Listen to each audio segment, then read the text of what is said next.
मध्य प्रदेश शासन के जनजातीय कल्याण मंत्री एवं बिगड़ैल मंत्री विजय शाह ने सेना के बारे में बहुत कुछ कहा। सेना की एक कर्नल सोफिया कुरैशी के बारे में आतंकवादी की बहन तक कह डाला। इसके बाद मामला मीडिया में आया। मीडिया में आने के बाद मामला प्रदेश भाजपा कार्यालय पहुंचा, जहां वीडी शर्मा ने बुला के उन्हें डांट लगाई।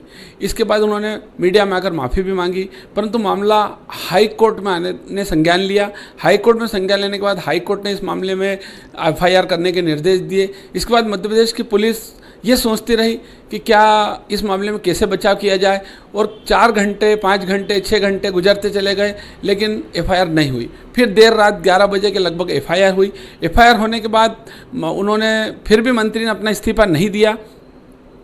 इसके बाद वे सुप्रीम कोर्ट पहुंचे, सुप्रीम कोर्ट ने भी डांट लगाई।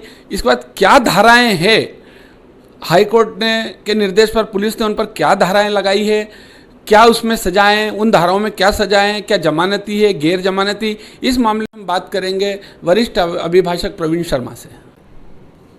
सोफिया कुरैशी को लेकर के प्रदेश के जो मंत्री ने टिप्पणी की है, उसको लेकर के माननीय उच्च न्यायालय ने स्वतः संज्ञान लिया है।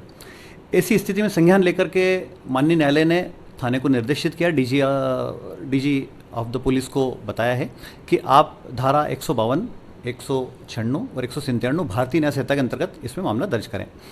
मैं आपको यहाँ बताना चाहूँगा कि जो धारा 152 है उसकी स्पष्ट मंशा है कि देश की अखंडता, संप्रभुता, एकता पर अगर कोई प्रभाव पड़ता है तो वहाँ इस धारा में संज्ञान लिया जाता है।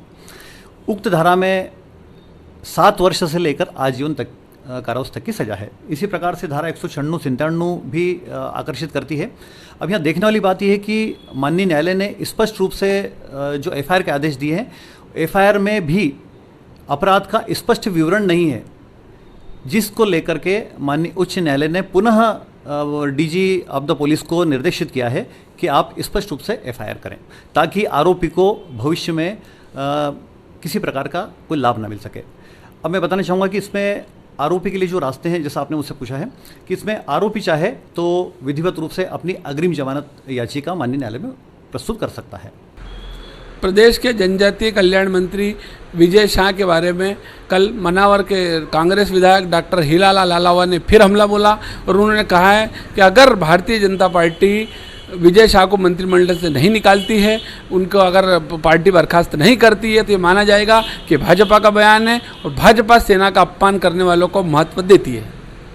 हाल ही में मध्य प्रदेश की भारतीय जनता पार्टी सरकार में कैबिनेट मंत्री विजय शाह ने जो भारत की बेटी, जो देश की बेटी, जो सेना में अपना सर्वोच्च संघर्ष कर रही, पाकिस्तान के खिलाफ लड़ाई लड़ी, विपरीत परिस्थितियों में ऑपरेशन सिंदूर में उसने महत्वपूर्ण भूमिका निभाई, उस बेटी के खिलाफ भारतीय जनता पार्टी के मंत्री के विजय शाह ने जो आपत्तिजनक भाषा का प्रयोग किया, जो अभद्र भाषा का प्रयोग किया, निश्चित ही निंदनीय है। और विजय शाह के खिलाफ मध्य प्रदेश सरकार कड़ी से कड़ी कार्रवाई करे, साथ ही तुरंत सरकार को इस्तीफा लेना चाहिए।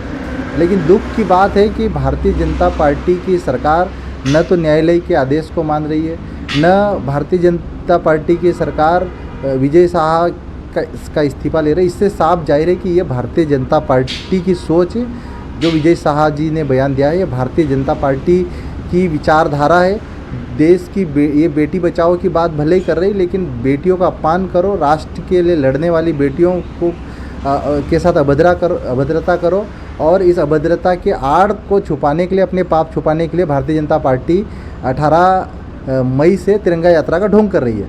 तो निश्चित ही अगर वास्तव में भारतीय जनता पार्टी सरकार बेटियों के प्रति सम्मान, सैनिकों के प्रति सम्मान रखते हैं, तो सबसे पहले विजय शाह का इस्तीफा लेना चाहिए, उसके ऊपर कड़ी से कड़ी कार्रवाई करनी चाहिए।